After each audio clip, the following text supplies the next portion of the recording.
Welcome to an episode of Shared Vision.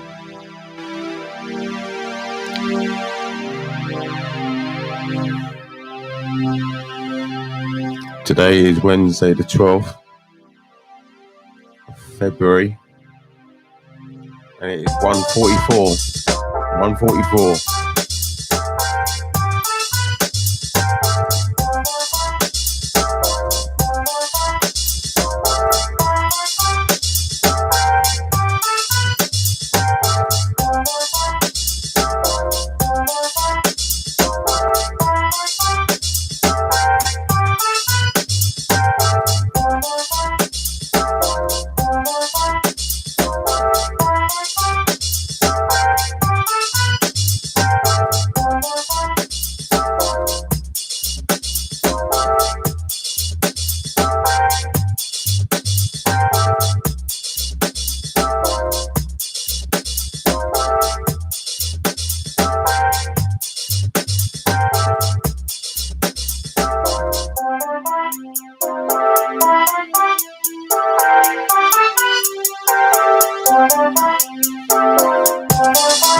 I got a tune emailed to me last night. Do you want to hear it? Yeah?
This is it. It's the tune that I got emailed to me last night by someone.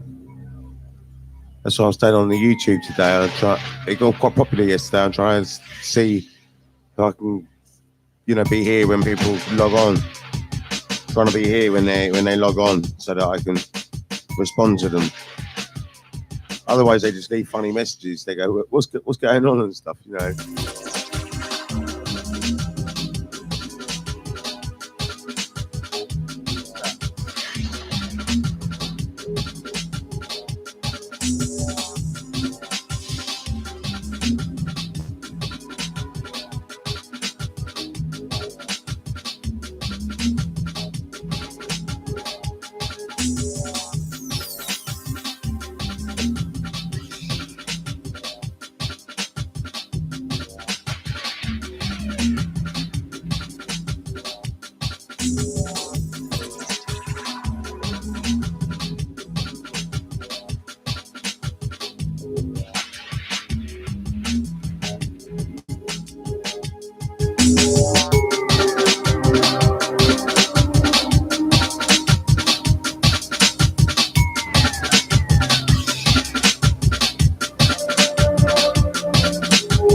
like a chat. It's a bit like a chat room YouTube, really. It's just a chat room with a screen on it and some music, really.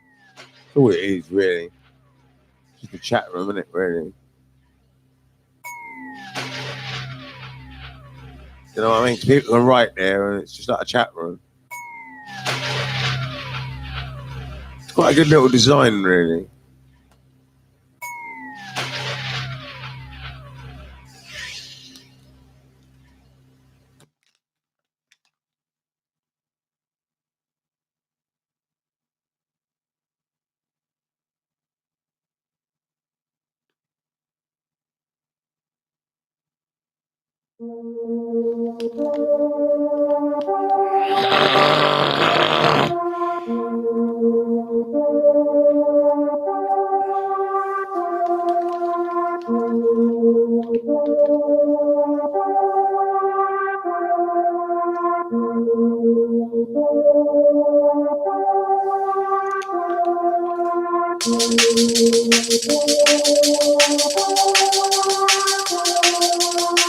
It's getting a bit confusing now with all this music that I've got.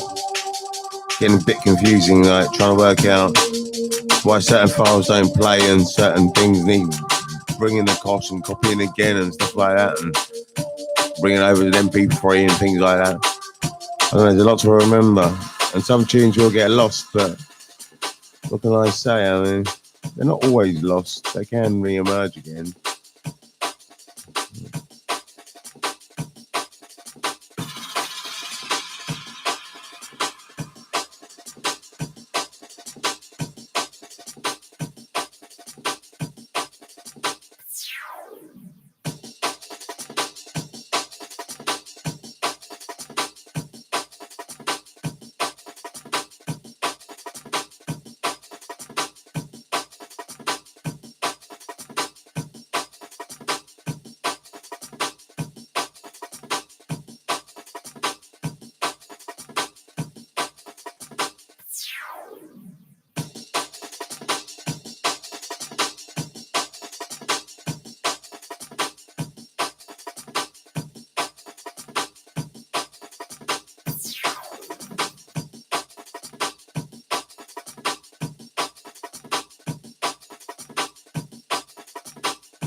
Really?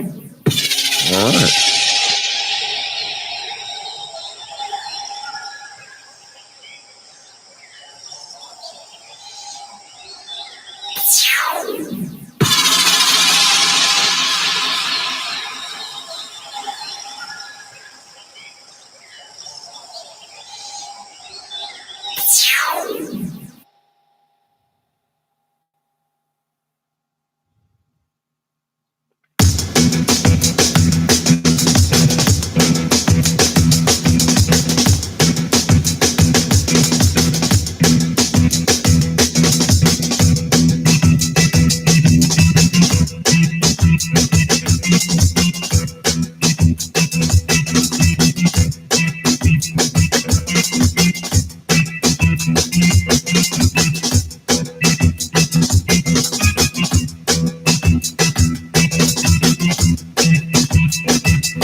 Well, the tune. You like it, yeah?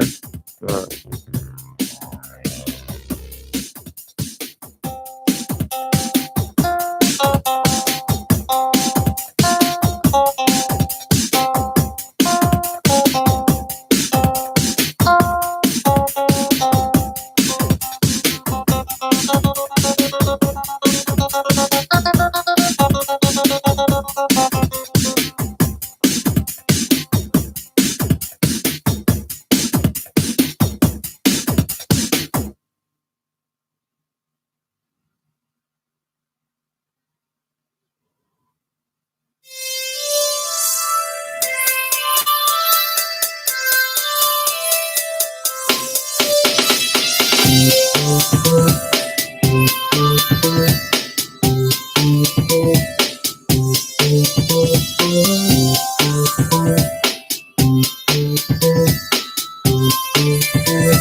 Right, Smalls inside the studio. And we're waiting for Neil to arrive.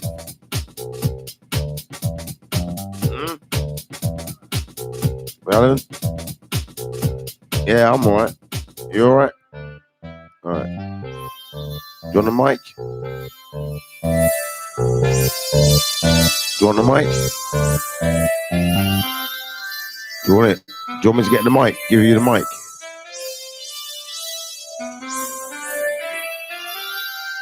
Do you want the mic? Do you want the mic?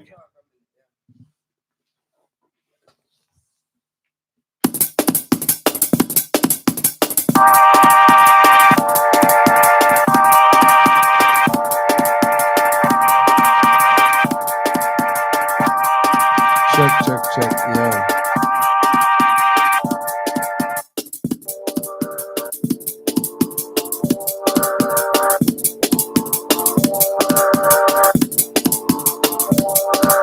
Yeah, man.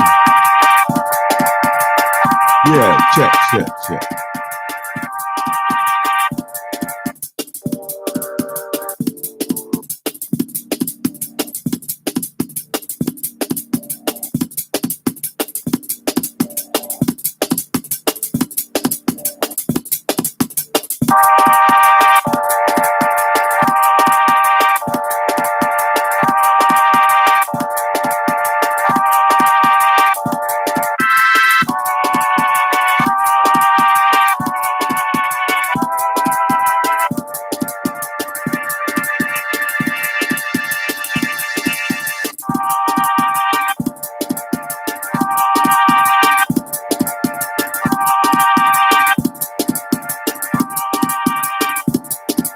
Yeah.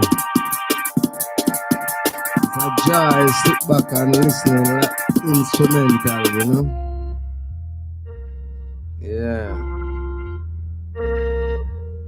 While I'm meditation and listen to this instrumental is a joy, you know?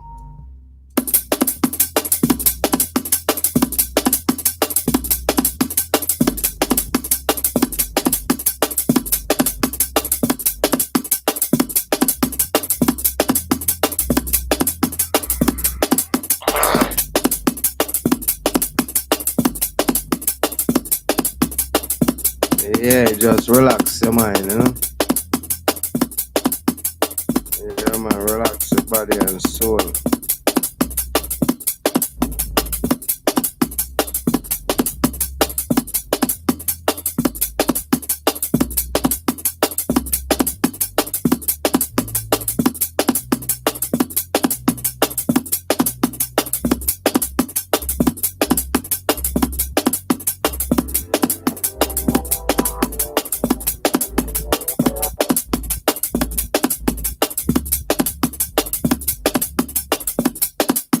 Naturally, you know?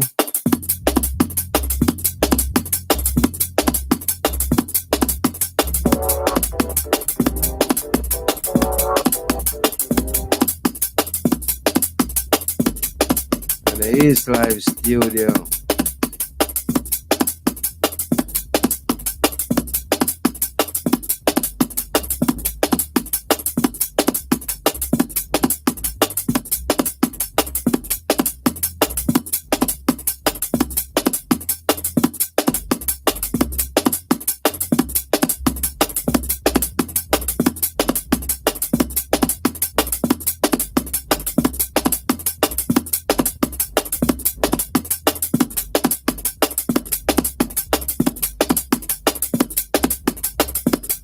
Yeah.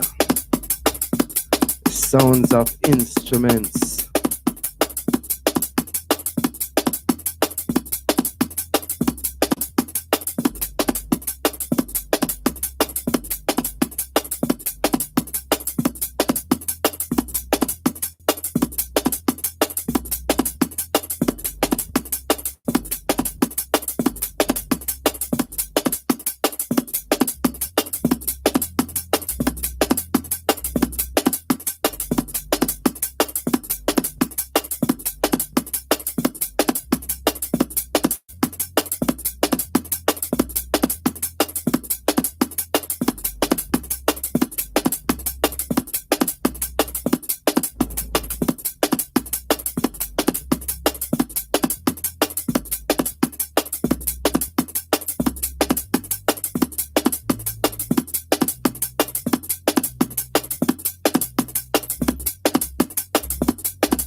Yeah, man, in heights of meditation.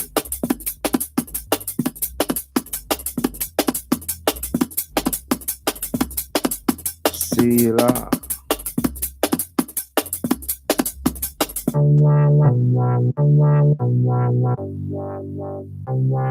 Yes, I am.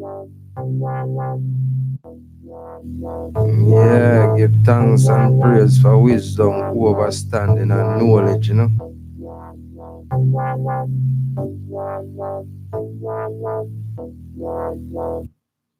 Yeah, most naturally.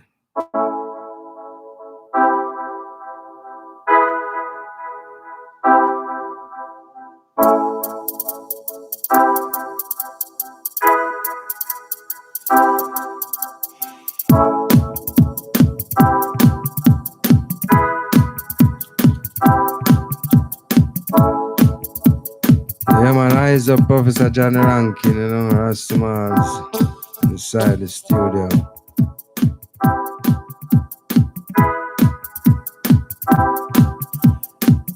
Yeah, just I go and listen to some instrumentals and go and hold a meditation, you know.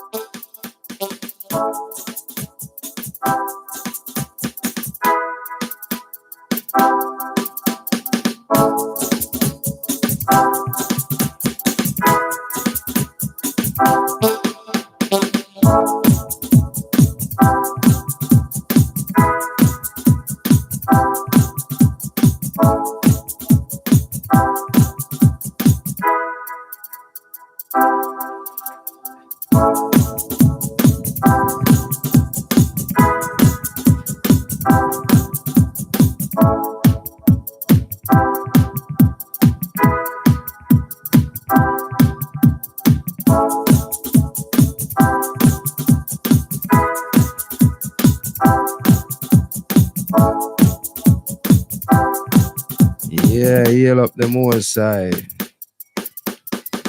Jah Rastafari. Every time.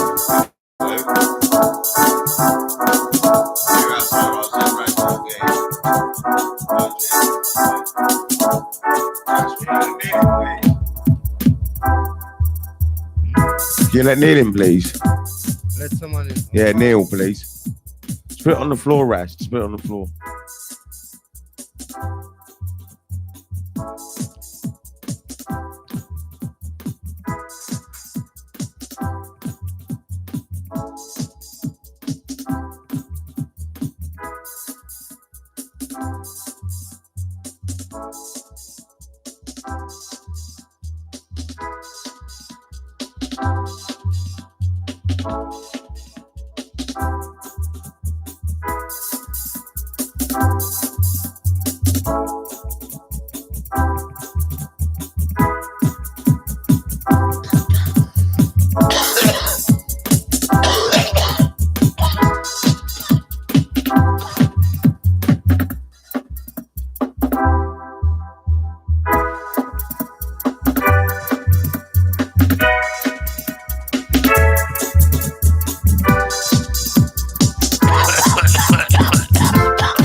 Big shout goes out to Neil inside the studio. We've got Ras Smalls, Neil, and me, Professor Johnny Rankin, all in the studio.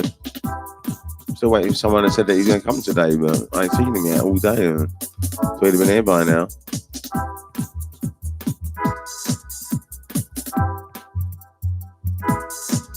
Maybe he's not going to make it. I don't know. I don't want to call him.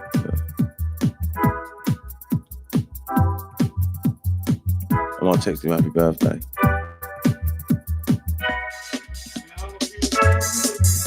You want to cheat a Rizla?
Why do you not hire something that's more people come to?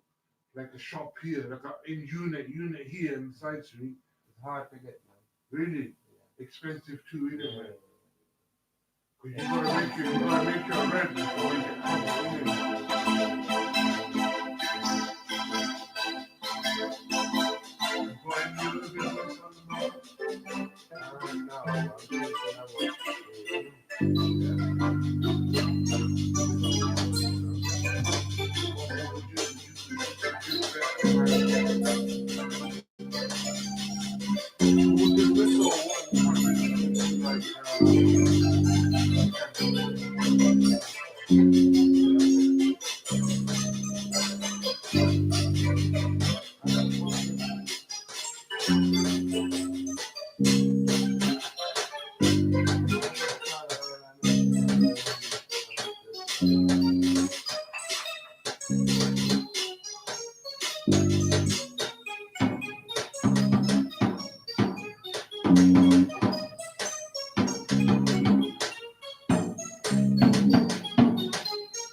So how's Neil?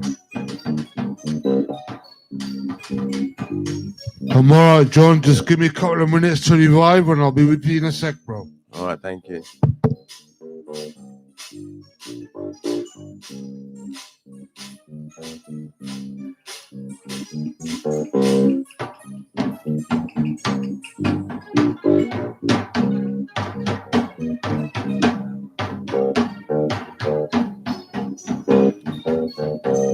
All right, Neil, I'm going to put on time for you.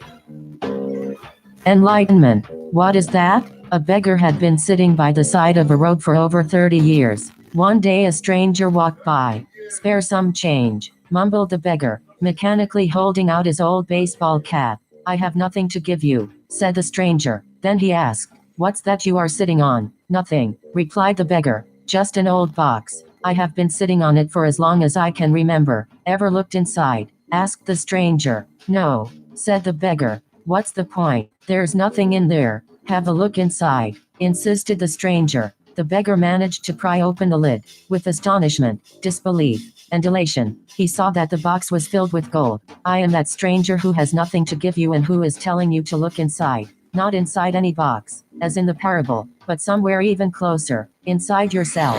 But I am not a beggar. I can hear you say, those who have not found their true wealth, which is the radiant joy of being in the deep, unshakable peace that comes with it, are beggars, even if they have great material wealth. They are looking outside for scraps of pleasure or fulfillment, for validation, security, or love, while they have a treasure within that not only includes all those things but is infinitely greater than anything the world can offer." The word enlightenment conjures up the idea of some superhuman accomplishment, and the ego likes to keep it that way. But it is simply your natural state of felt oneness with being. It is a state of connectedness with something immeasurable and indestructible, something that, almost paradoxically, is essentially you and yet is much greater than you. It is finding your true nature beyond name and form. The inability to feel this connectedness gives rise to the illusion of separation from yourself and from the world around you. You then perceive yourself, consciously or unconsciously, as an isolated fragment. Fear arises, and conflict within and without becomes the norm. I love the Buddha's simple definition of enlightenment as the end of suffering. There is nothing superhuman in that, is there? Do Of you want a course, microphone? as a definition, it is incomplete. It Alright, only alright. tells you what enlightenment is not. No suffering. But what's left when there is no more suffering? The Buddha is silent on that, and his silence implies that you have to find out for yourself. He uses a negative definition so that the mind cannot make it into something to believe in or into a superhuman accomplishment, a goal that is impossible for you to attain. Despite this precaution, the majority of Buddhists still believe that enlightenment is for the Buddha, not for them, at least not in this lifetime. You used the word being. Can you explain what you mean by that? Being is the eternal, ever-present one, life beyond the myriad forms of life that are subject to birth and death. However, being is not only beyond but also deep within every form as its innermost invisible and indestructible essence. This means that it is accessible to you now as your own deepest self, your true nature. But don't seek to grasp it with your mind. Don't try to understand it. You can know it only when the mind is still, when you are present, when your attention is fully and intensely in the now. Being can be felt, but it can never be understood mentally. To regain awareness of being and to abide in that state of feeling realization is enlightenment.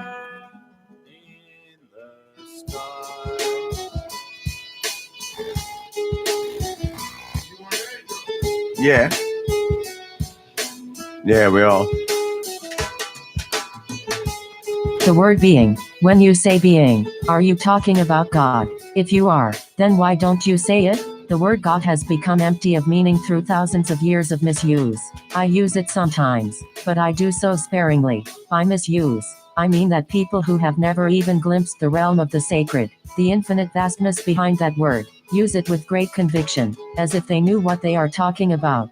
Or they argue against it, as if they knew what it is that they are denying. This misuse gives rise to absurd beliefs, assertions, and egoic delusions, such as my or our God is the only true God, and your God is false, or Nietzsche's famous statement God is dead. The word God has become a closed concept. The moment the word is uttered, a mental image is created, no longer, perhaps, of an old man with a white beard, but still a mental representation of someone or something outside you, and, yes, almost inevitably a male someone or something. Neither God nor being nor any other word can define or explain the ineffable reality behind the word. So the only important question is whether the word is a help or a hindrance in enabling you to experience that toward which it points. Does it point beyond itself to that transcendental reality, or does it lend itself too easily to becoming no more than an idea in your head that you believe in? A mental idol? The word being explains nothing, but nor does God. Being, however, has the advantage that it is an open concept. It does not reduce the infinite invisible to a finite entity. It is impossible to form a mental image of it. Nobody can claim exclusive possession of being. It is your very essence, and it is immediately accessible to you as the feeling of your own presence. The realization I am that is prior to I am this or I am that. So it is only a small step from the word being to the experience of being.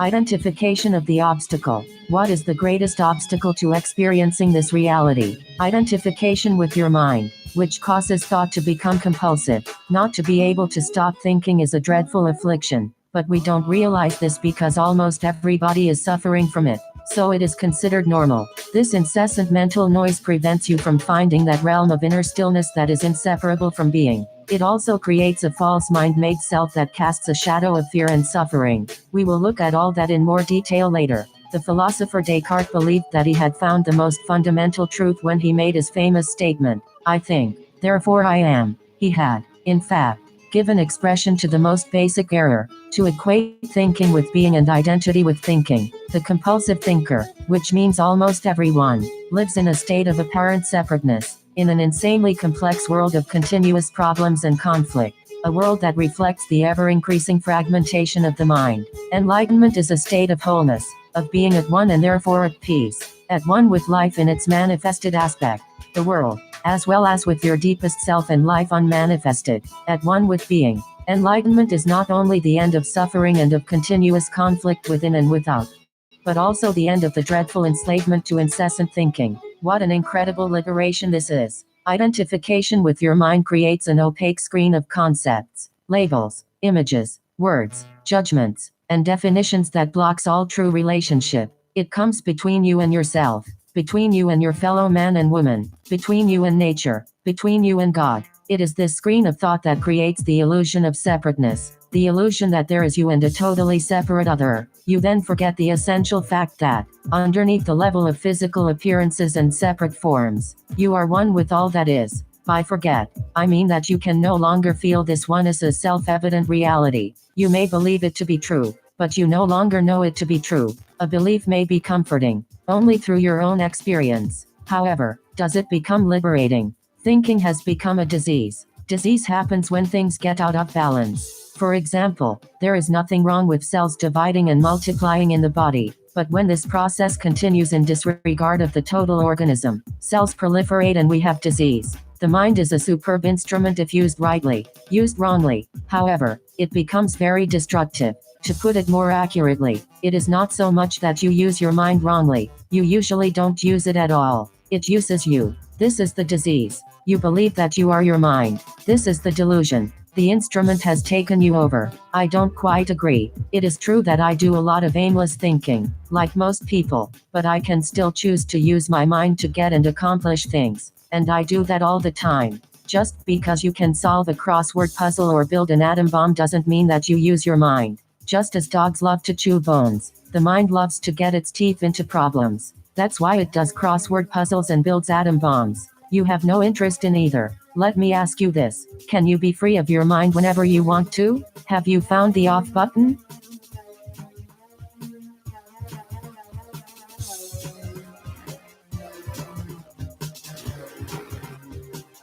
Realization. You mean stop thinking altogether? No, I can't. Except maybe for a moment or two. Then the mind is using you. You are unconsciously identified with it, so you don't even know that you are its slave. It's almost as if you were possessed without knowing it, and so you take the possessing entity to be yourself. The beginning of freedom is the realization that you are not the possessing entity, the thinker. Knowing this enables you to observe the entity. The moment you start watching the thinker, a higher level of consciousness becomes activated. You then begin to realize that there is a vast realm of intelligence beyond thought. That thought is only a tiny aspect of that intelligence. You also realize that all the things that truly matter, beauty, love, creativity, joy, inner peace, arise from beyond the mind.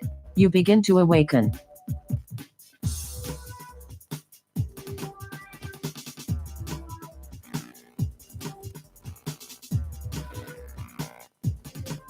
free thinking. What exactly do you mean by watching the thinker? When someone goes to the doctor and says, I hear a voice in my head, he or she will most likely be sent to a psychiatrist. The fact is that, in a very similar way, virtually everyone hears a voice, or several voices, in their head all the time. The involuntary thought processes that you don't realize you have the power to stop. Continuous monologues or dialogues. You have probably come across mad people in the street incessantly talking or muttering to themselves. Well, that's not much different from what you and all other normal people do, except that you don't do it out loud. The voice comments, speculates, judges, compares, complains, likes, dislikes, and so on. The voice isn't necessarily relevant to the situation you find yourself in at the time. It may be reviving the recent or distant past or rehearsing or imagining possible future situations. Here it often imagines things going wrong and negative outcomes. This is called worry. Sometimes this soundtrack is accompanied by visual images or mental movies. Even if the voice is relevant to the situation at hand, it will interpret it in terms of the past. This is because the voice belongs to your conditioned mind, which is the result of all your past history as well as of the collective cultural mindset you inherited. So you see and judge the present through the eyes of the past and get a totally distorted view of it. It is not uncommon for the voice to be a person's own worst enemy. Many people live with a tormentor in their head that continuously attacks and punishes them and drains them of vital energy. It is the cause of untold misery and unhappiness, as well as of disease.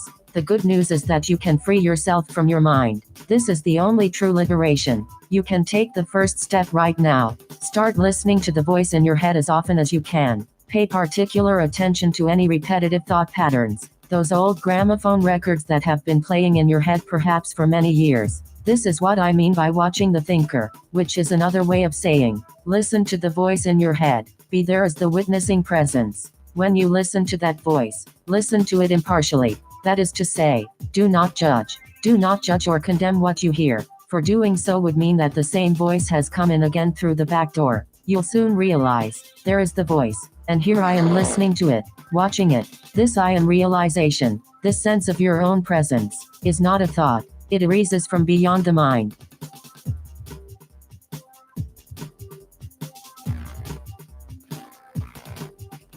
Listening to your thoughts. So when you listen to a thought, you are aware not only of the thought but also of yourself as the witness of the thought. A new dimension of consciousness has come in. As you listen to the thought, you feel a conscious presence, your deeper self, behind or underneath the thought, as it were. The thought then loses its power over you and quickly subsides, because you are no longer energizing the mind through identification with it. This is the beginning of the end of involuntary and compulsive thinking. When a thought subsides, you experience a discontinuity in the mental stream, a gap of no mind. At first, the gaps will be short, a few seconds perhaps, but gradually they will become longer. When these gaps occur, you feel a certain stillness and peace inside you. This is the beginning of your natural state of felt oneness with being, which is usually obscured by the mind. With practice, the sense of stillness and peace will deepen. In fact, there is no end to its depth. You will also feel a subtle emanation of joy arising from deep within, the joy of being. It is not a trance-like state, not at all. There is no loss of consciousness here. The opposite is the case. If the price of peace were a lowering of your consciousness, and the price of stillness a lack of vitality and alertness, then they would not be worth having. In this state of interconnectedness, you are much more alert, more awake than in the mind-identified state. You are fully present. It also raises the vibrational frequency of the energy field that gives life to the physical body. As you go more deeply into this realm of no mind, as it is sometimes called in the East, you realize the state of pure consciousness. In that state, you feel your own presence with such intensity and such joy that all thinking, all emotions, your physical body, as well as the whole external world become relatively insignificant in comparison to it. And yet this is not a selfish but a selfless state. It takes you beyond what you previously thought of as yourself. That presence is essentially you and at the same time inconceivably greater than you. What I am trying to convey here may sound paradoxical or even contradictory, but there is no other way that I can express it. Check, got the youth and coming from the yards up the ghetto. coming from the part of the ghetto. The youth Mind them streaming. play. Instead of watching the Big party thinker, in the you can ghetto. also create a Listen gap when in the they mind say stream one simply by represent the directing the ghetto. focus of your Me tell you attention say into I the will now. live Just and become start to intensely divide conscious from of the the present ghetto. moment. Will This is a live deeply I can satisfying come thing to from do. the In this ghetto. way, you draw Bambali and consciousness style away and from they mind come from activity the and create a ghetto. gap of no mind in which you are highly alert and aware but not thinking. This is the essence of meditation. In your everyday life, you can practice this by taking any routine activity that normally is only a means to an end and giving it your fullest attention, so that it becomes an end in itself. For example, every time you walk up and down the stairs in your house or place of work, pay close attention to every step, every movement, even your breathing. Be totally present. Or when you wash your hands, pay attention to all the sense perceptions associated with the activity, the sound and feel of the water, the movement of your hands, the scent of the soap, and so on. Or when you get into your car, after you close the door, pause for a few seconds and observe the flow of your breath. Become aware of a silent but powerful sense of presence. There is one certain criterion by which you can measure your success in this practice, the degree of peace that you feel within. Cut them down short, kill them young from them start. Me I tell them never get busy, the road they walk. Live for youth get killing in the dark. And solve crime and that them say. Come here tell you nobody no kill them and tell today come me say the youth them come from the ghetto. And them play a big part in the ghetto.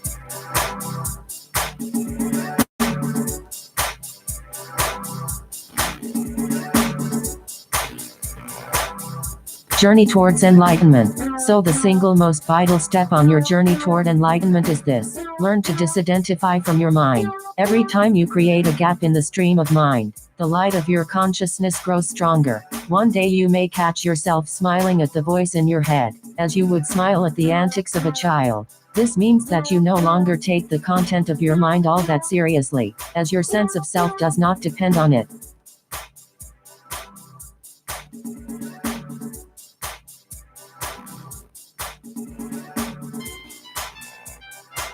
Essentials to survive. Isn't thinking essential in order to survive in this world?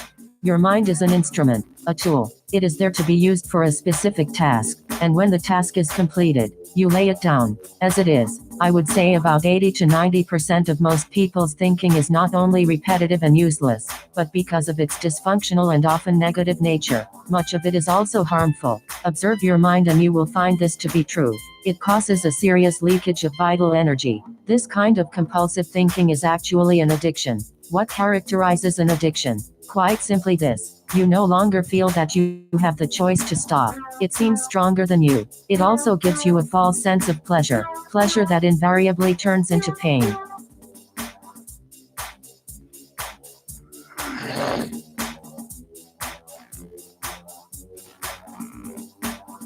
Addictive thinking. Why should we be addicted to thinking? Because you are identified with it, which means that you derive your sense of self from the content and activity of your mind. Because you believe that you would cease to be if you stopped thinking. As you grow up, you form a mental image of who you are, based on your personal and cultural conditioning. We may call this phantom self the ego. It consists of mind activity and can only be kept going through constant thinking.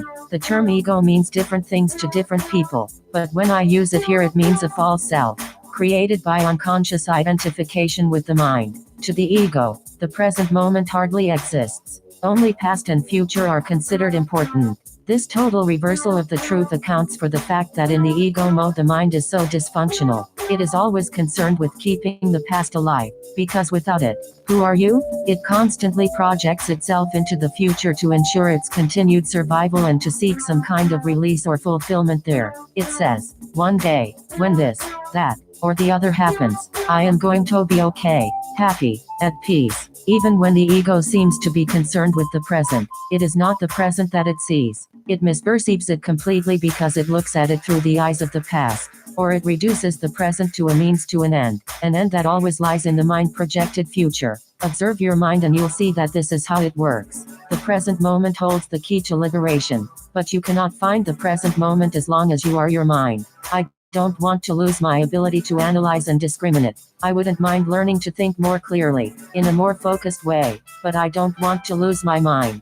The gift of thought is the most precious thing we have. Without it, we would just be another species of animal. The predominance of mind is no more than a stage in the evolution of consciousness. We need to go on to the next stage now as a matter of urgency. Otherwise, we will be destroyed by the mind, which has grown into a monster. I will talk about this in more detail later. Thinking and consciousness are not synonymous. Thinking is only a small aspect of consciousness. Thought cannot exist without consciousness, but consciousness does not need thought. Enlightenment means rising above thought, not falling back to a level below thought, the level of an animal or a plant. In the enlightened state, you still use your thinking mind when needed, but in a much more focused and effective way than before. You use it mostly for practical purposes, but you are free of the involuntary internal dialogue, and there is inner stillness. When you do use your mind, and particularly when a creative solution is needed, you oscillate every few minutes or so between thought and stillness, between mind and no-mind. No-mind is consciousness without thought. Only in that way is it possible to think creatively, because only in that way does thought have any real power. Thought alone, when it is no longer connected with the much vaster realm of consciousness, quickly becomes barren, insane, destructive. The mind is essentially a survival machine, attack and defense against other minds, gathering, storing, and analyzing information. This is what it is good at, but it is not at all creative. All true artists, whether they know it or not, create from a place of no mind, from inner stillness.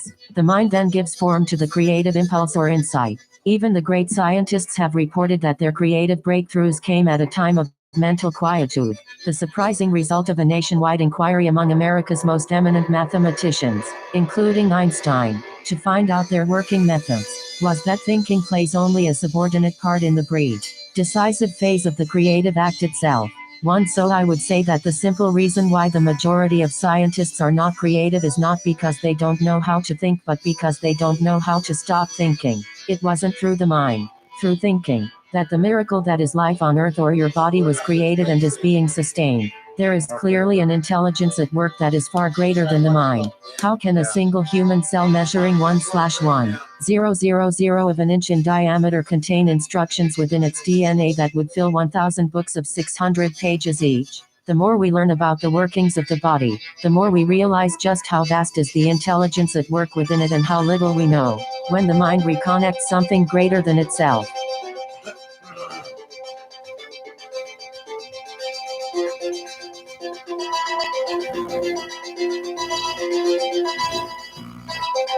emotions. What about emotions?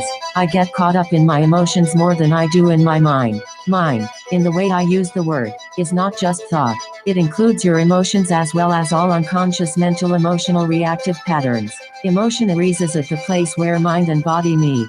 It is the body's reaction to your mind, or you might say, a reflection of your mind in the body.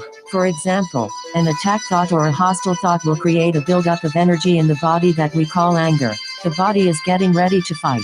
The thought that you are being threatened, physically or psychologically, causes the body to contract, and this is the physical side of what we call fear. Research has shown that strong emotions even cause changes in the biochemistry of the body. These biochemical changes represent the physical or material aspect of the emotion. Of course, you are not usually conscious of all your thought patterns, and it is often only through watching your emotions that you can bring them into awareness. The more you are identified with your thinking, your likes and dislikes, judgments and interpretations, which is to say the less present you are as the watching consciousness, the stronger the emotional energy charge will be, whether you are aware of it or not. If you cannot feel your emotions, if you are cut off from them, you will eventually experience them on a purely physical level, as a physical problem or symptom. A great deal has been written about this in recent years, so we don't need to go into it here. A strong unconscious emotional pattern may even manifest as an external event that appears to just happen to you. For example, I have observed that people who carry a lot of anger inside without being aware of it and without expressing it are more likely to be attacked, verbally or even physically, by other angry people, and often for no apparent reason. They have a strong emanation of anger that certain people pick up subliminally and that triggers their own latent anger. If you have difficulty feeling your emotions, start by focusing attention on the inner energy field of your body. Feel the body from within. This will also put you in touch with your emotions. We will explore this in more detail later.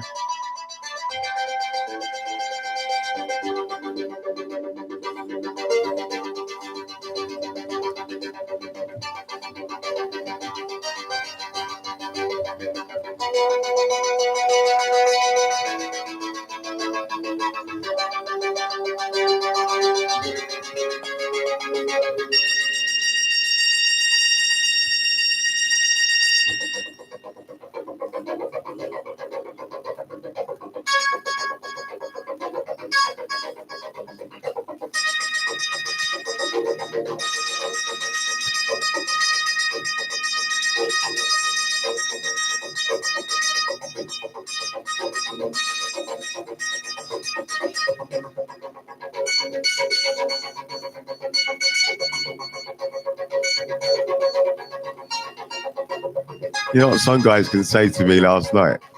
I was talking about manufacturing beats and stuff, and I emailed some beats out, right? And the guys were going, "A beat's my wife."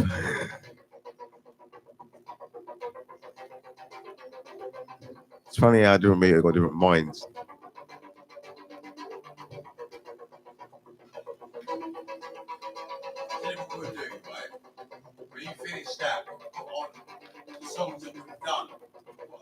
I don't know what makes them think about beating their wife and stuff. Even though Yeah, I you do beats my wife, but Right, end it, yeah.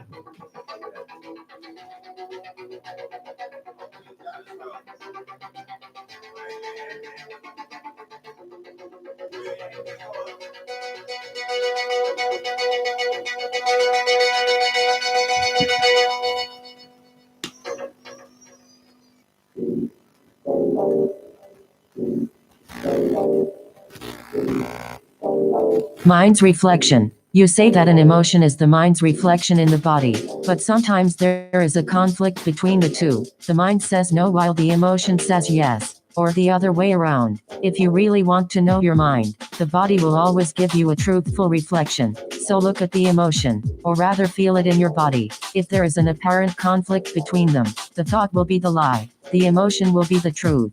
Not the ultimate truth of who you are, but the relative truth of your state of mind at that time. Conflict between surface thoughts and unconscious mental processes is certainly common. You may not yet be able to bring your unconscious mind activity into awareness as thoughts, but it will always be reflected in the body as an emotion, and of this you can become aware. To watch an emotion in this way is basically the same as listening to or watching a thought, which I described earlier. The only difference is that, while a thought is in your head, an emotion has a strong physical component and so is primarily felt in the body. You can then allow the emotion to be there without being controlled by it. You no longer are the emotion. You are the watcher, the observing presence.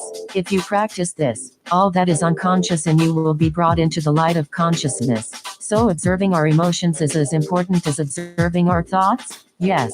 Make it a habit to ask yourself, what's going on inside me at this moment? That question will point you in the right direction. But don't analyze. Just watch. Focus your attention within.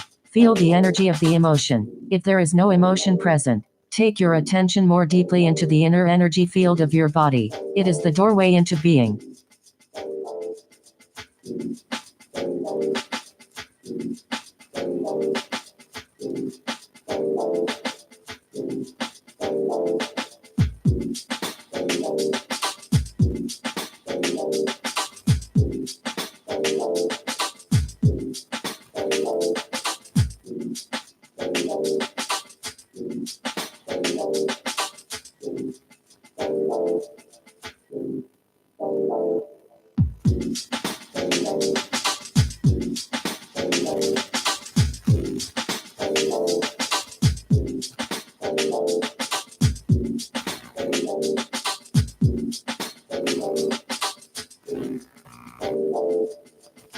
Body's reaction. What does it represent? An emotion usually represents an amplified and energized thought pattern, and because of its often overpowering energetic charge, it is not easy initially to stay present enough to be able to watch it. It wants to take you over, and it usually succeeds, unless there is enough presence in you. If you are pulled into unconscious identification with the emotion through lack of presence, which is normal, the emotion temporarily becomes you. Often a vicious circle builds up between your thinking and the emotion. They feed each other. The thought pattern creates a magnified reflection of itself in the form of an emotion, and the vibrational frequency of the emotion keeps feeding the original thought pattern. By dwelling mentally on the situation, event, or person that is the perceived cause of the emotion, the thought feeds energy to the emotion, which in turn energizes the thought pattern, and so on. Basically, all emotions are modifications of one primordial, undifferentiated emotion that has its origin in the loss of awareness of who you are beyond name and form. Because of its undifferentiated nature, it is hard to find a name that precisely describes this emotion. Fear comes close, but apart from a continuous sense of threat, it also includes a deep sense of abandonment and incompleteness. It may be best to use a term that is as undifferentiated as that basic emotion and simply call it pain. One of the main tasks of the mind is to fight or remove that emotional pain, which is one of the reasons for its incessant activity. But all it can ever achieve is to cover it up temporarily. In fact, the harder the mind struggles to get rid of the pain, the greater the pain. The mind can never find the solution, nor can it afford to allow you to find the solution, because it is itself an intrinsic part of the problem. Imagine a chief of police trying to find an arsonist when the arsonist is the chief of police. You will not be free of that pain until you cease to derive your sense of self from identification with the mind, which is to say from ego. The mind is then toppled from its place of power and being reveals itself as your true nature. Yes, I know what you are going to ask. I was going to ask, what about positive emotions such as love and joy?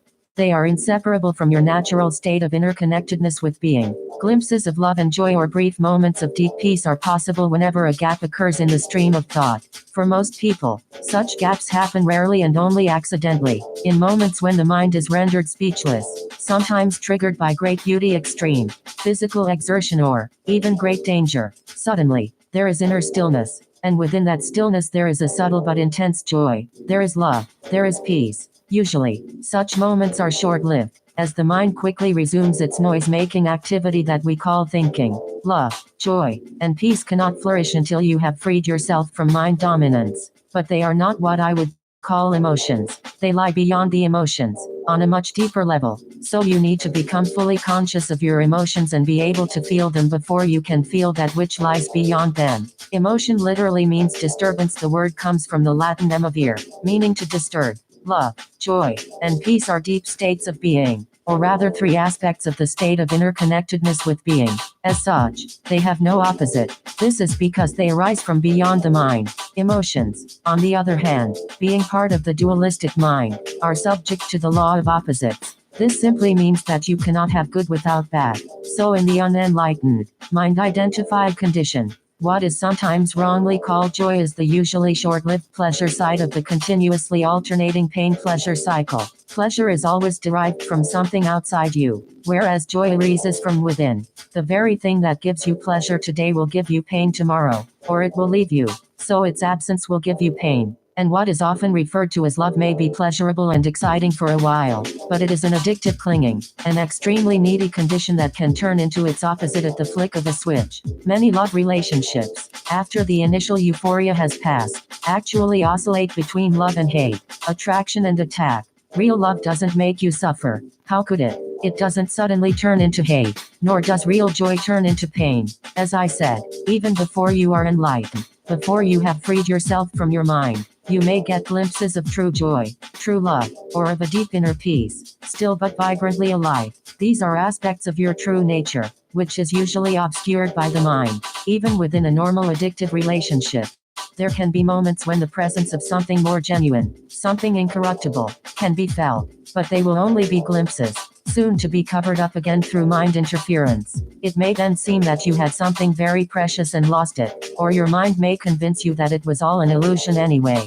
The truth is that it wasn't an illusion, and you cannot lose it. It is part of your natural state, which can be obscured but can never be destroyed by the mind. Even when the sky is heavily overcast, the sun hasn't disappeared. It's still there on the other side of the clouds. The Buddha says that pain or suffering arises through desire or craving, and that to be free of pain we need to cut the bonds of desire. All cravings are the mind seeking salvation or fulfillment in external things and in the future as a substitute for the joy of being. As long as I am my mind, I am those cravings, those needs, wants, attachments, and aversions, and apart from them there is no I except as a mere possibility, an unfulfilled potential, a seed that has not yet sprouted. In that state, even my desire to become free or enlightened is just another craving for fulfillment or completion in the future.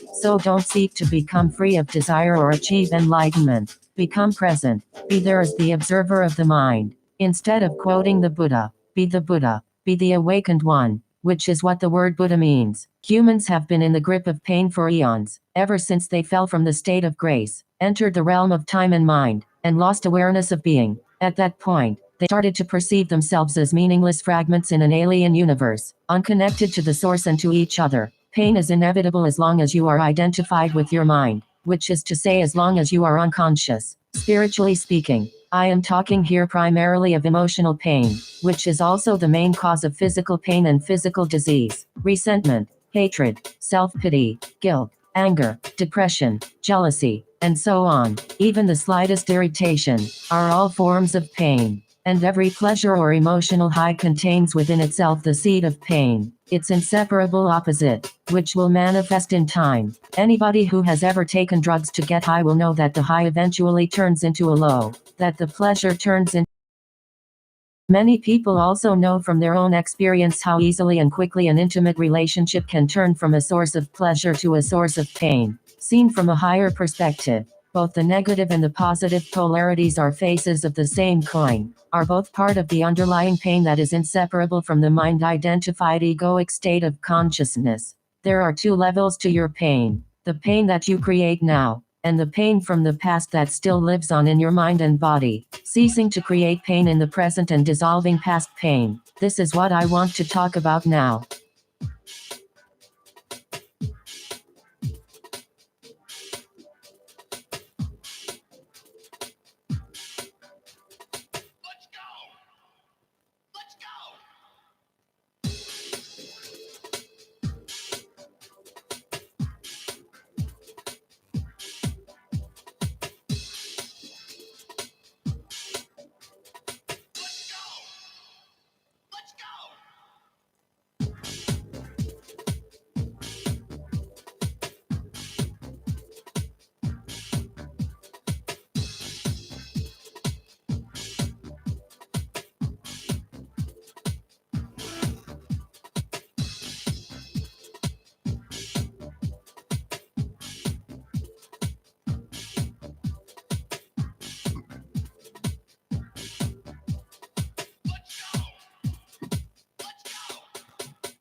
Oh yeah, rats, I've got to go out in a minute. I just remembered something.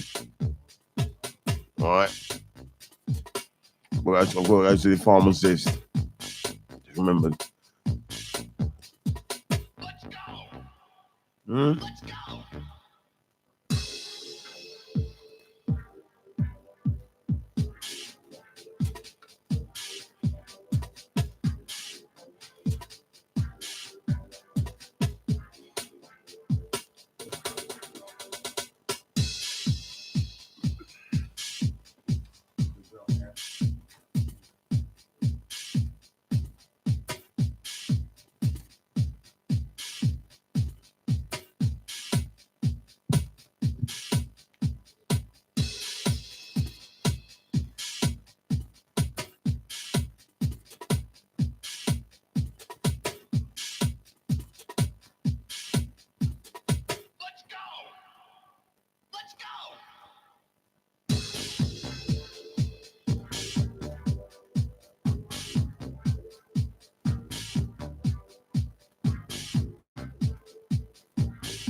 So I better put the TV on and have a look and see what's going on.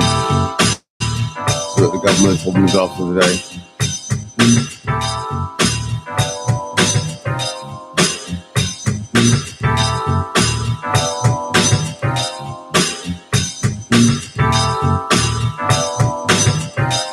bored at the moment.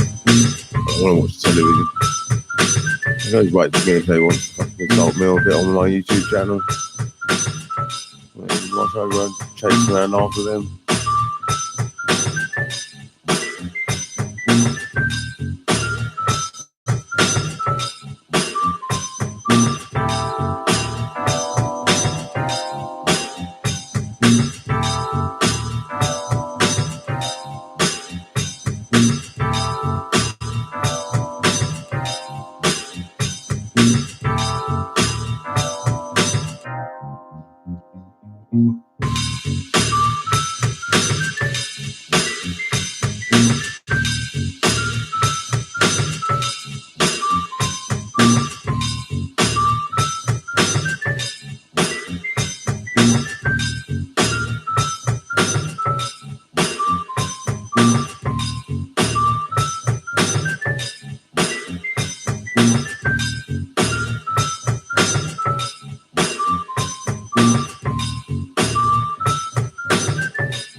Bum day on the markets, really. Bum days for me on the markets, really. Not good.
Eastside Studio.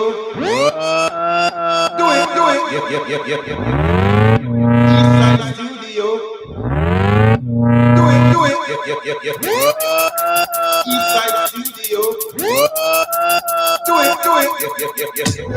Do it.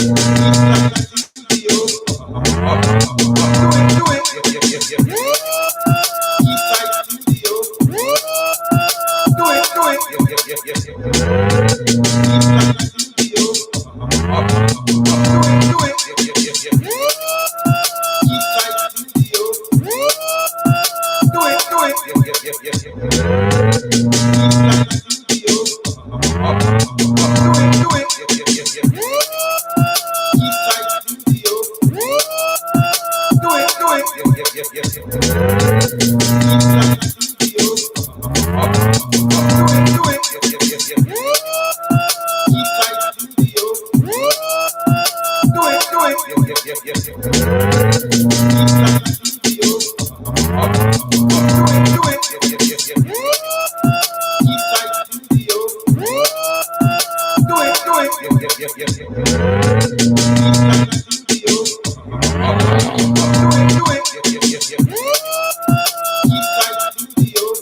it.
I think I fixed my computer myself. What I did was update Windows and she's gonna fix it. So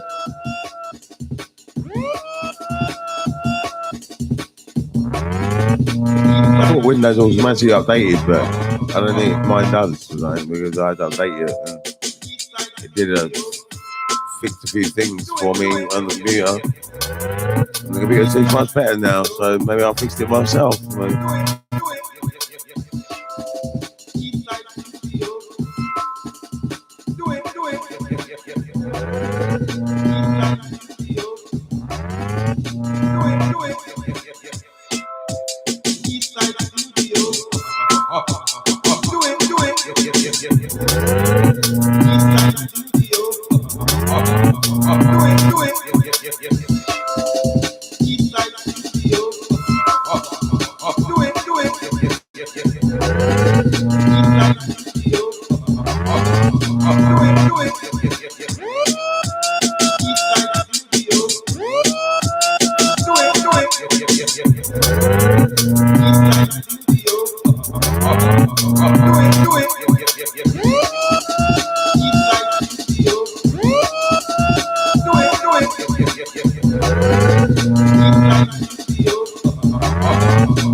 Oh, is that Joey Maximus? Hello, how are you? Are you alright, Joey Maximus? You're one of my friends, aren't you? You're not one of my allies, are you? I mean, you're not one of my enemies, are you? You're cool.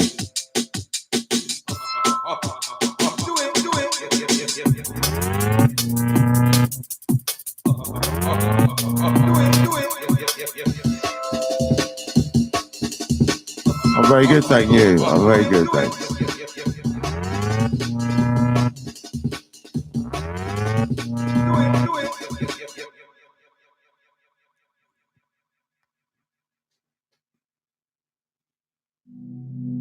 I don't know what you want to know about today. What do you want to know about? Ask me some questions of that if you want.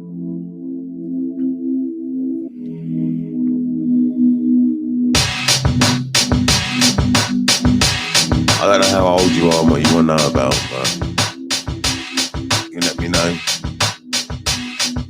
If I can't answer it, I can always find out a way of answering it.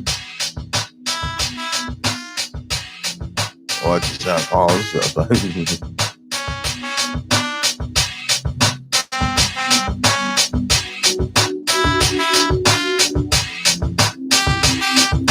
But it is a sort of job for me, yeah.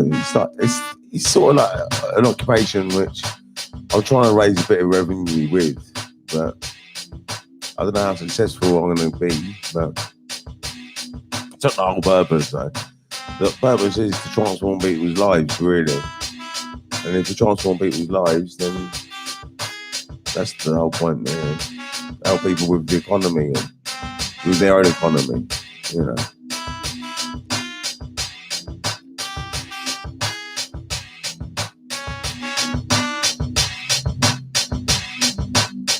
I've got other ways of making money as well. Yesterday I had 10 quid for doing a studio job. I did a studio job. Quick little job it was. Just made a quick dub plate. I played it yesterday. I think you heard that. I think you were there, but I could put it on, but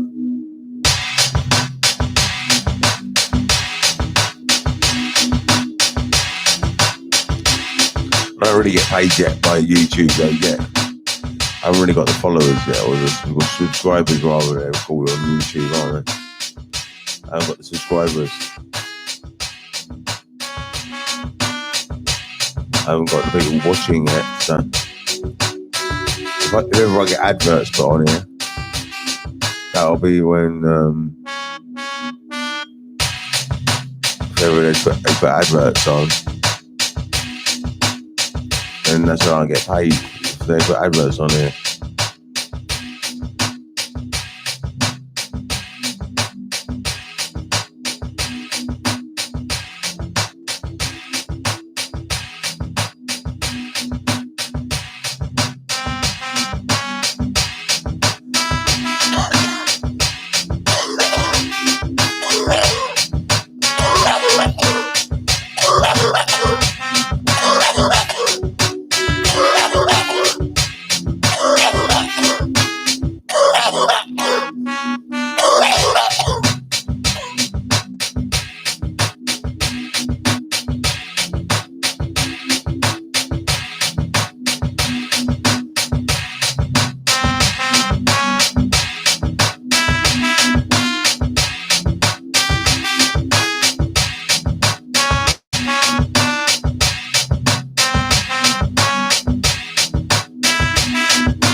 feel like a self-employed businessman, really. I mean, that's what I am, self-employed. So when you're self-employed, you learn money from doing anywhere, earning money, really. And, you know, I mean,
I suppose the YouTube thing's an occupation. It's a thing that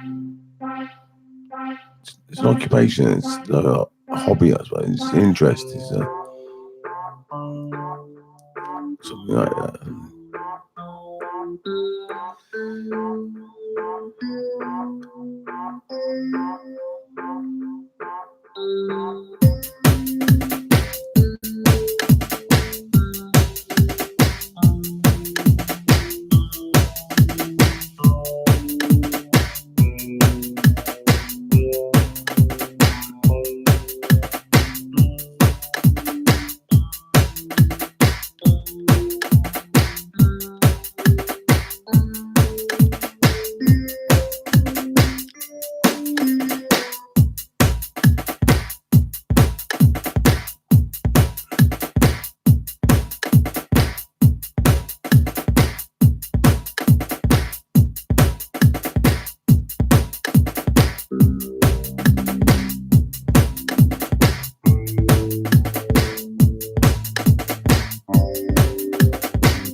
Fancy a coffee now.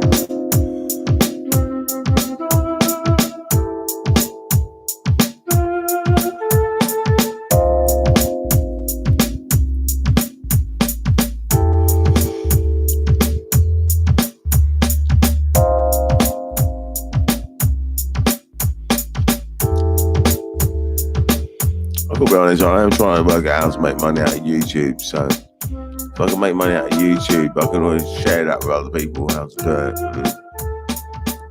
You can see how I'm doing it anyway. I mean, I've tried it already with getting advert money. Tried getting local adverts, but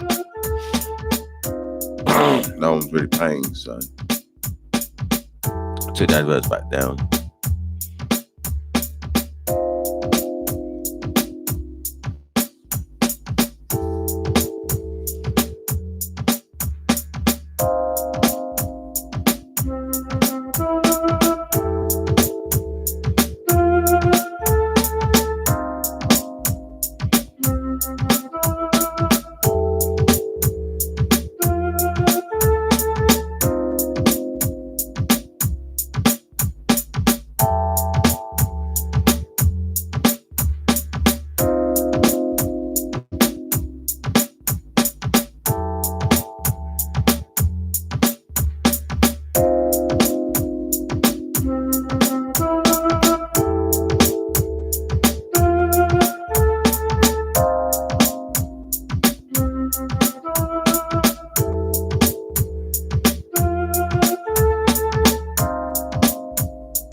One, two. Do YouTube as a job. That's a funny way of looking at it as a job. Us guys on the south side here, on the south side of Harrow, we don't really have jobs. We just, I don't know, we do jobs, but we don't do a job, like a job like that. We sort of just do little trading or whatever it is to just make some money, you know. Self-employed, you know. You gotta do trading to make your money.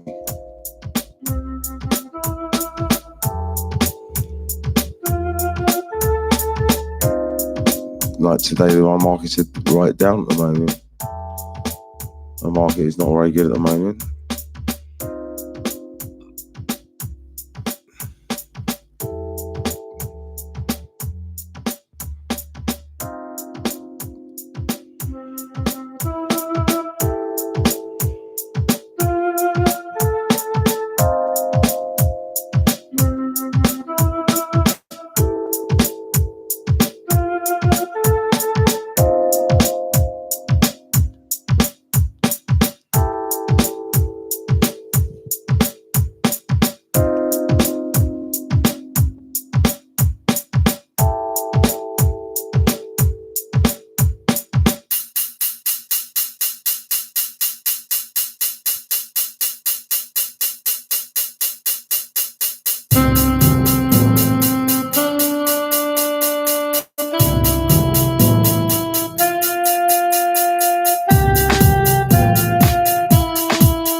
No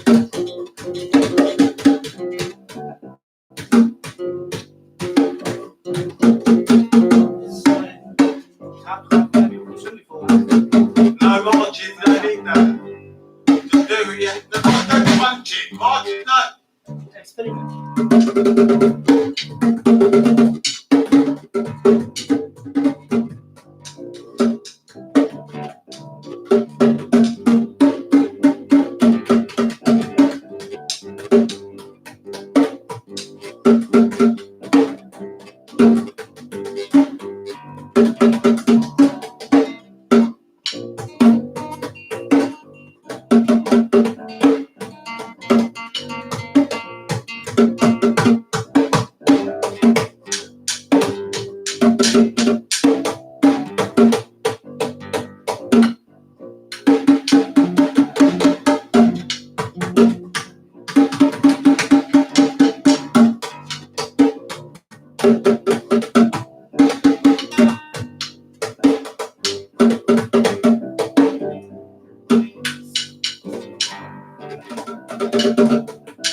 Dream of the things that bring you close to me.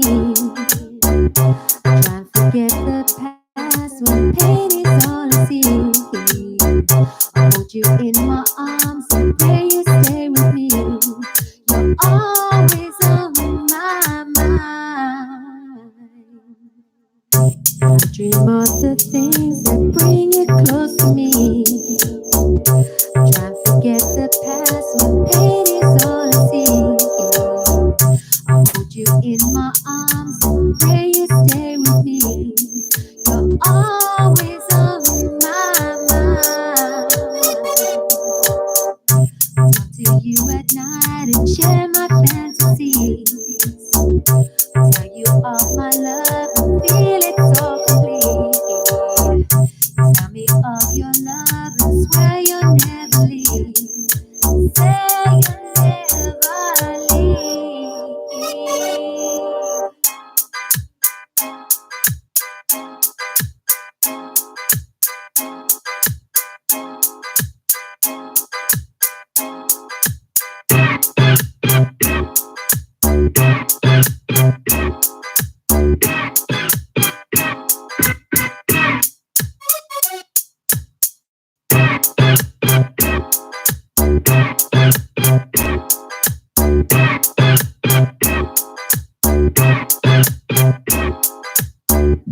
I dream of the things that bring you close to me.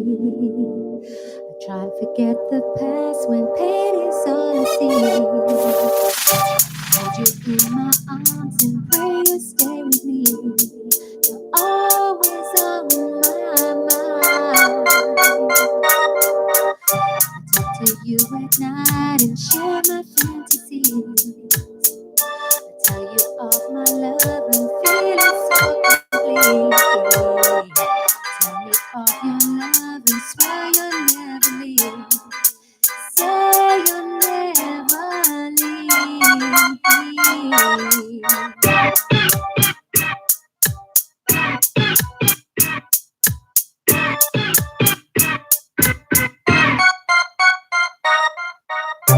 I dream of the things that bring you close to me.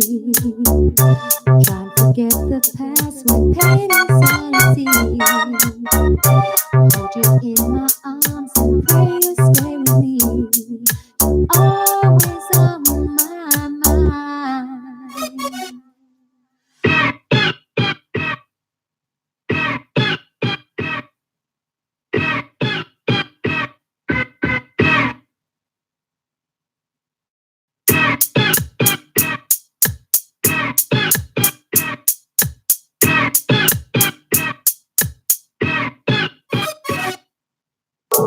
I dream of the things that bring you close to me. I try and forget the past when pain is all I see. I hold you in my arms and pray you stay with me. You're always on my mind.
Inami one, materialize, go ties to town, city, countryman, frequency of our brothers and sisters.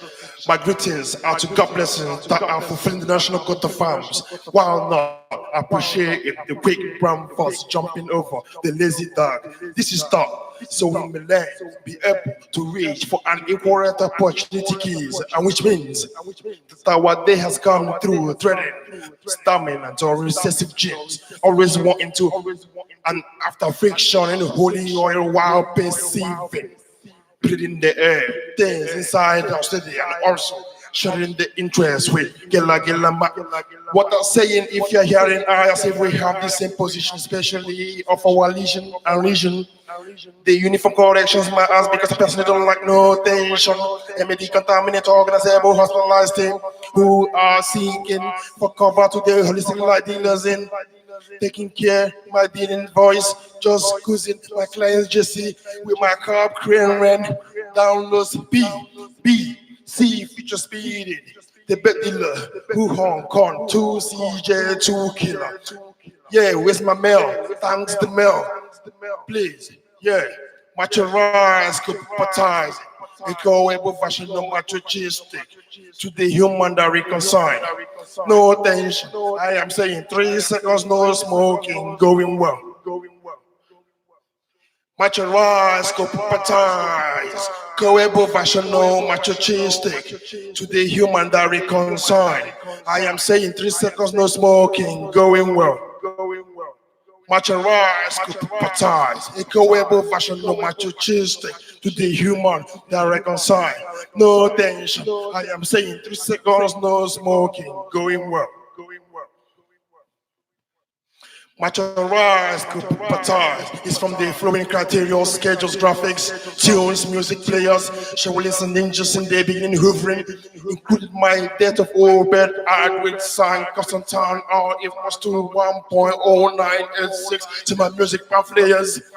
This is enabling us to think properly, briefing, even ordering this synthesis outcome concluded with dropping the familiar English was yet. Like a street stranger, nevertheless, the one of all no more supported with, depending to other human rights supers, regardless of census, parties, while feeling, receiving the bribe with relationship, even to our very own high standard. I soon get maturity and puberty, but where's a letter mistaken as a column, which resulted as ignorant camouflages to carry 5 years to stay alive. But the authorized emergency exists coordinators in case satellite needs my capture. For my people, ask what is what. They happen in Germany, so no tension. Listen, no smoking. I'm riding up around for 8 kilometers per hour. Forward enough by some sparkling steps, sparkling moves of the this moment's children water hardcore. Through the bumpy, dusty potholes, maintaining measurement, heading for work in the warehouse factory assembly. No doubt I might have come from Packers.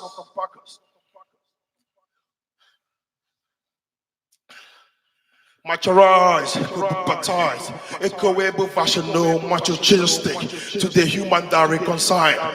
No tension, I am saying 3 seconds, no smoking, going well.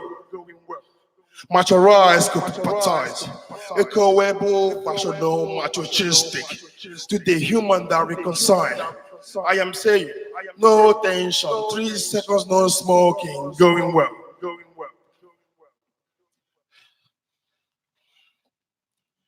Maturars could baptize space and jungle rituality. My radio strip on 1-4, where it once pushed out to be local. From my diagnosis station, scale of prophecies, such as science, religion, culture, and tradition. These help very much downloading stuff that are needed as a macho cheese stick. Wasn't talk stagnant, wasn't fresh as it is, just like Wallace, right? What eatable solutions are dragging us looking like equalizer celebrities to conquer to one, belonging to the layers of the soil or the rays of the land, reconsidering fries while aiming for some good time. Yet, of course, we all should know where our bag is hang. In case it's over our head and our hand can reach it, Majority carries the vote to the title of who's loving to be exhibiting Zip backed up, our good and machoistic. Nowadays, I've just released this sound. This phase, I may continue at least once in the bloom of my bestseller too. Either Rusty or Sean, those that have the prop of their own duty drug equalizers. Echoable fashion machistic to the human that reconcile. How to remove, turn off the lamp, remove the globe while off star ganga. Ready to have meals, no fried eggs, especially can do with 23 and 25. Can see them in the tele, to see them in the paper, but still I got 24, 26 missing out of the globe. Please try and recover status. Macho rise, keep patars, eco-webo version, no macho cheese, stick to the human that reconcile. No tension, I am saying, 3 seconds, no smoking, going well. Macho rise, keep patars, eco-webo version, no macho cheese, stick to the human that reconcile. No tension, let's say 3 seconds, no smoking, going well.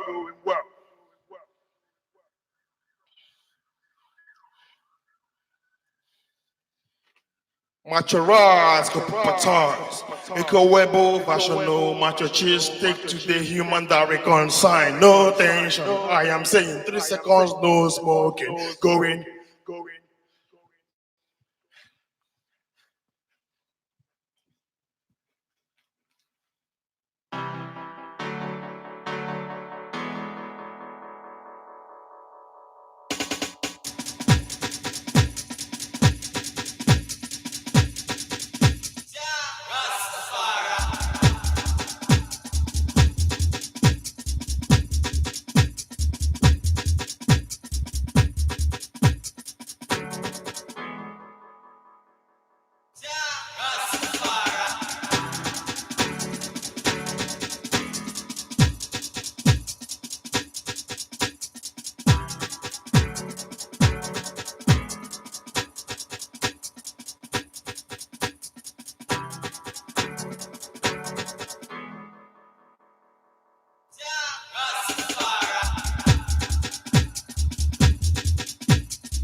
Come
on.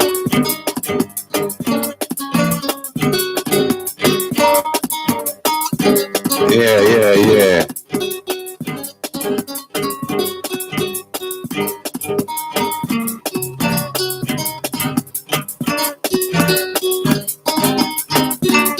Come on, everybody. Let's touch some minds. Let's reach out.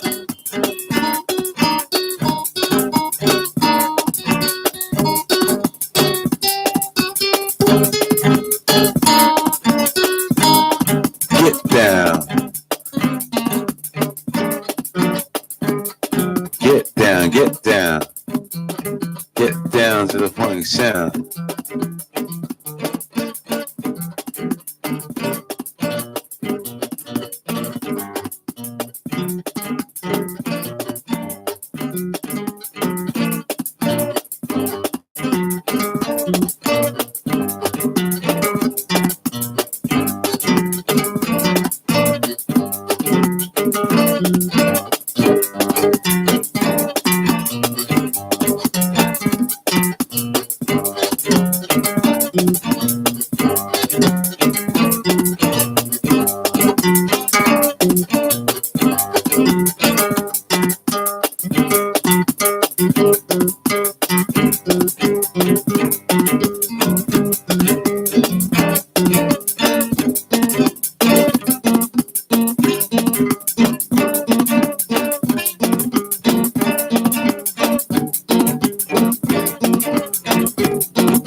preferably in a residential area.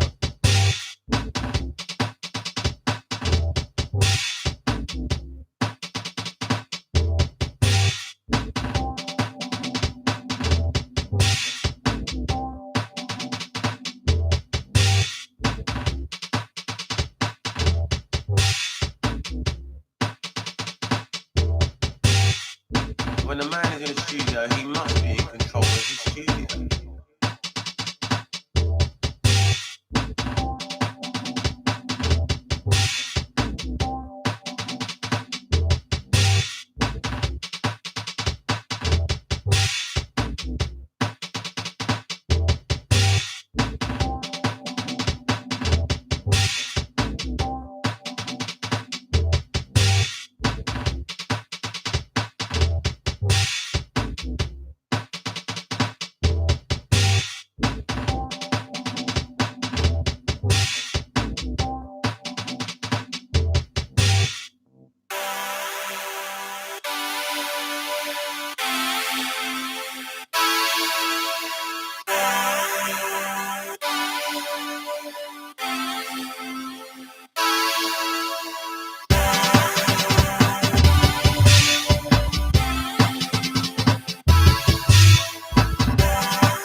preferably in a residential area.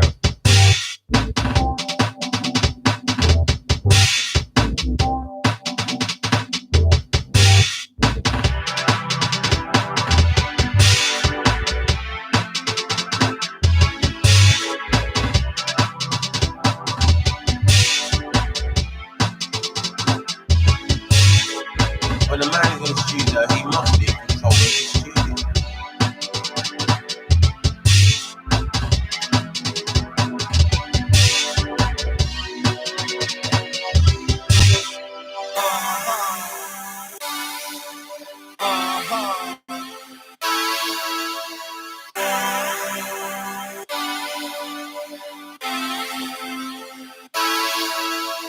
This should be played at high volume, preferably in a residential area.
predators you explore, searching for an easy life, but it never really happens.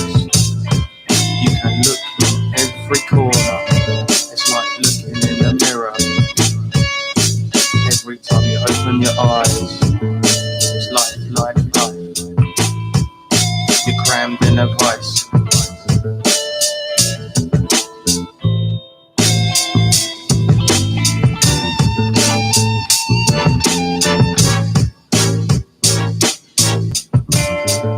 Yo, I'm crammed in a vice. I don't know where my life is going. What's the dealing? Cause I'm feeling real sad, down bad. Yo, this shit makes me mad. Because people around my way don't care about their elders, and they wanna stay with the raggle type of flex. They wanna fucking test, yo, they wanna pull the knife, but now it's a lyrical vest. I know mad brothers around my way wanna fucking not talk, they wanna spray as they display, thinking they get a rap, thinking they get big up. But at the end of the day, no one gives a fuck about them. I wish they'd grow up, cause yo, they're my true red dreams. Understand this, it makes me mad, and I'm trying to feel this. So yo, kids round my way, grow up and deal with this, yo.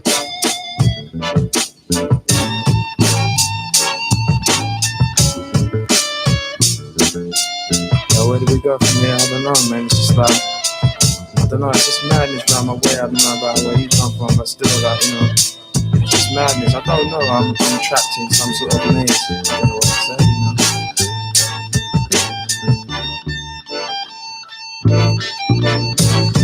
My ideal world, I suppose, is, you know, my mum, having my mum and my girl. Because that's the only thing that makes my world go round. You know, I love them to death, you know, and it's the only thing that keeps me strong, keeps me going on, you know, for real.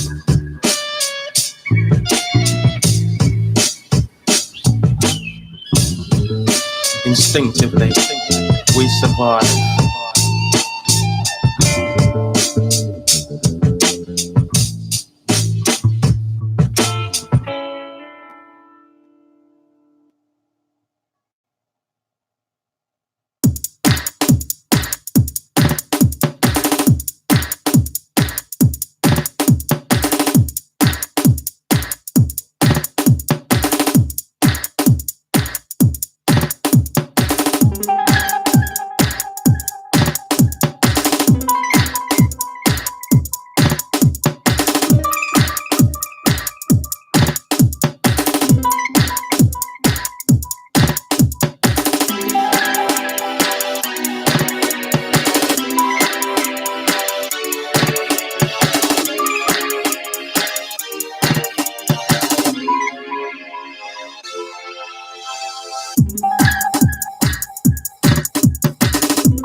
nice time. I'm having a perfectly nice time. There we are then, we're all having a nice time. Are you having a nice time? I'm having a perfectly nice time. There we are then, we're all having a nice time. Are you having a nice time? I'm having a perfectly nice time. There we are then, we're all having a nice time. Are you having a nice time? There we are then, we're all having a nice time. Are you having a nice time? I'm having a perfectly nice time. There we are then, we're all having a nice time. Are you having a nice time? I'm having a perfectly... We are then, we're all having a nice, lucky, nice. Why does everything have to be nice all the time? I'm being nice. You might have a perfect... There we are then, we're all having a nice time.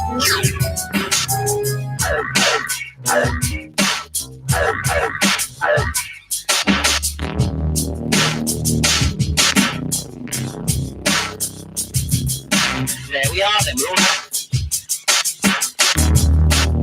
There we are then, we're all having... There we are then, we're all having...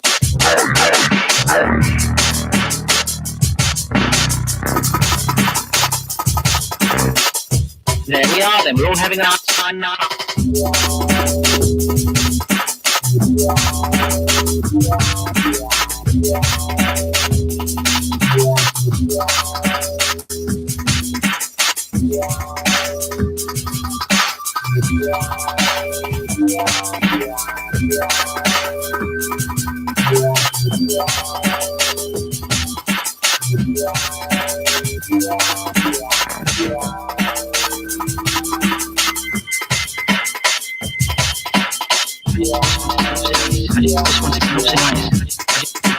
I just want tonight to be